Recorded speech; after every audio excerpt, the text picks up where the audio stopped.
What are you at, boys? So listen, welcome to my channel. My name is Adam Walsh. Now today we're talking about lighting versus these cameras. Now listen, you can have this camera right here. She's a good camera. This is a C70. It's my best camera and I loves her. But listen, this cannot match up with lighting. See all the lights around here? Lights are way more important than professional cameras. You can have the best camera in the whole world, and if you don't have professional lighting, it's not gonna work. So what I'm gonna do is I'm gonna put on this. As a matter of fact, we're shooting on two of them right now. And I got the Canon EOSR right here. And I'm gonna show you what it's like to have really good lighting setup versus a really expensive camera. So if I were you, I would invest a whole lot more into lighting. So what I'm gonna do right now is I'm actually gonna turn off the camera, or not the camera, I'm gonna turn off all the lights in here and I'm just gonna put on the ceiling lights that are installed with the house. And you can see exactly what that looks like. Now there you go, boys, this is what I'm talking about. This image is just absolutely terrible. Now the Kelvin temperature isn't changed. Let me go ahead and change that because I could make this look a little better. Okay, there we go. That looks a little bit better than the last one. The last one was just way too like orangey, but this looks better than the last one. But I'm telling you, this is still not a really good pleasing image in considering like what you could get. So let's go back onto all the professional lights. We'll change it back to the way it was and we'll do that like this.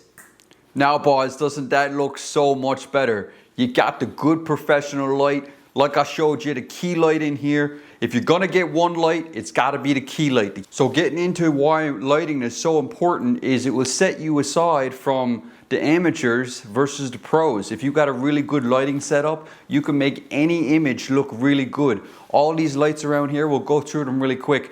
What I'm actually gonna do is I'm gonna show you around here right quick to show you what I use here down in the studio.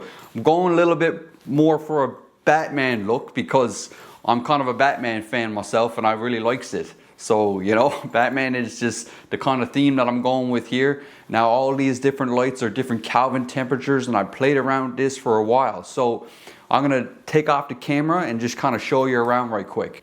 Okay, boys, this is what she's at. Now, you excuse the mess, but I just wanted to show you right quick. Look, so this light here is actually lighting up that right there, which is like the Aputure 60X. And that just gives a little bit of a background kind of light that goes on in here. But this is the key light, the most important light of all of them. If you're gonna get something, you gotta go ahead and get that. Now that's a 300D right there. I've got an MC Pro on the top there. I got a little bit of acoustic panels for audio, right? So and then over here we got the Aputure 300X. Now a lot of my favorite bars are the Infinibar. They're over there. That's one right there as well. And this guy right here, this is a practical light right here. Now let me turn down the exposure a little bit so you can see a bit better. But look, that's the practical light right there. I bought him on Amazon. It's like 50 bucks. And adding a practical light is really good because what you can do then is the practical light back there, the Aputure 300X, it gives a different Kelvin temperature, so it kind of matches that and looks really good. But this is, I just want to give you a quick little look of the whole setup and a kind of overview of what it looks like because a lot of times people don't show you this kind of stuff, right? But let me go really high in the exposure here and turn up the ISO because it will be kind of grainy. But look, this right here is a softbox. Now all this is blown out, I know back here, but I want you to see this. This is a softbox and that's important. You got to get that to light your key subject, which is sitting down there. Let me put that down, the exposure. But you can see how that looks way more professional. And if we go zoom in, you'll be able to see kind of what my setup looks like. Now, we're shooting on the Canon EOSR, and I'm telling you, you can get away with a Canon EOSR with very, very budget-friendly camera. But if you spend more money on your lights, you're gonna be way bigger of a professional if you go more on the lights. Now, my favorite light, actually, let me grab it. My favorite light is probably this light right here and the key light. This one here and the key light are probably the best lights because you could essentially set these up behind you and put the key light in front of you. A lot of YouTubers are doing this, is really bright. But a lot of YouTubers are doing that where they put the key lights like this on the back like that and then the key light on them. Now another really good thing, let me just put this back. So like I was saying, another really good thing is I can actually control all of these lights with my phone. So if, let's say I got a lot of these lights, I actually bring these lights to a lot of clients for weddings, right? So a lot of these lights, you can control them with your phone. So let's say if I got a gimbal and I'm shooting for a client in their first dance or whatever, and I want to be able to quickly change something across the room with the light, you can actually do that with these lights. And you can actually power them all on and off at the same time. The only one that's not lit right here now with this phone that I can't control with is the practical light right here, because I got him off Amazon, right? But look at this, I turn them all off, I can turn them all back on, just like that, man. And that is as cool as King Julian singing the Move It, Move It song. Now boys, you can also do a lot of one at a time as well. You can change the colors.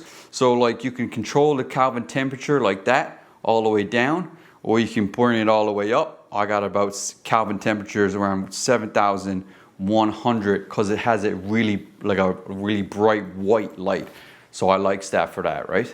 So if you're liking this kind of content, please go ahead and like and subscribe to my YouTube channel. That'd be really helpful, help me out. I want to grow the YouTube channel for you.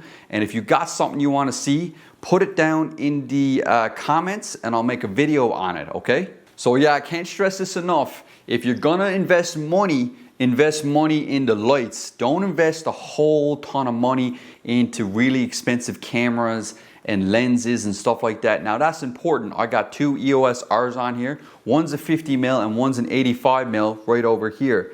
Now they're good lenses, and you probably should get, you know, one or two lenses. If you go with a 24-70, actually the best lens that Canon makes, in my opinion, is the 28-70 because it has an f2. That's really good, gives you good bokeh in the background. So just get 1-2 cameras if you need it for weddings or whatever you're doing. But again, invest in lights. So I bring that Aputure right here. I bring this guy right here with me to every single wedding. I got two of them, and I'm lighting the dance floor. And when the bride is dancing with her father or whoever it is, her father and her groom. So, and then the lights behind him, and it's just lightening them up. It looks so good. That's what you got to do. Good lighting. Some guys, some videographers show up and they got no lights, and it just looks amateur. So don't be an amateur. Be a professional. Buy some lights. Lighting is way more important than expensive cameras. And not to mention, honestly, you get a light setup like this, just makes you excited because you look at the image and you're like, man, that's really cool. Now, boys, that's all she wrote. I hope you enjoyed this content. Like I said, if you haven't already, go ahead and subscribe. My name is Adam Walsh. Thanks for watching, and I'll see you in the next video.